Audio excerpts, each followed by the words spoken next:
Hello friends, in this video I'll tell you how to automatically highlight row in Excel. Like and subscribe, support the channel, let's get started. So in order for the row to be highlighted automatically when the corresponding cell is selected, we do the following.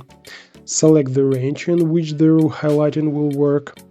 To select the entire sheet, press Ctrl A, or if you have a heading, as in this case, then select only the data range, select cell A2 and press the keyboard shortcut Ctrl-Shift-End. The working range is highlighted perfectly. Now click the Conditional Formatting button, a new rule, and then use a formula to determine which cells to format. We type this formula. How it works: the row number for any cell must be equal to the row number for the active cell, namely the selected cell, and in this case the row is highlighted in color. Click OK, and now when you change any cell, this rule is activated and the row is highlighted.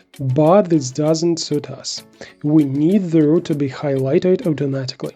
To do this, create a small macro, literally in 2 words. Right-click on the name of the worksheet and select View Code.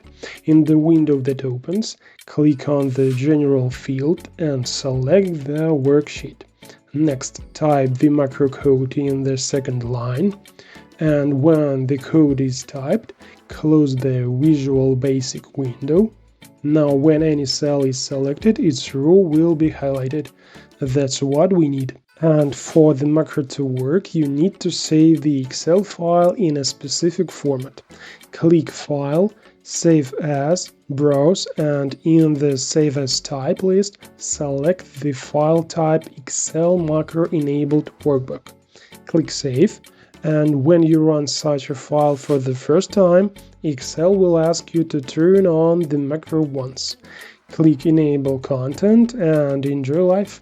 And that's it, now not more.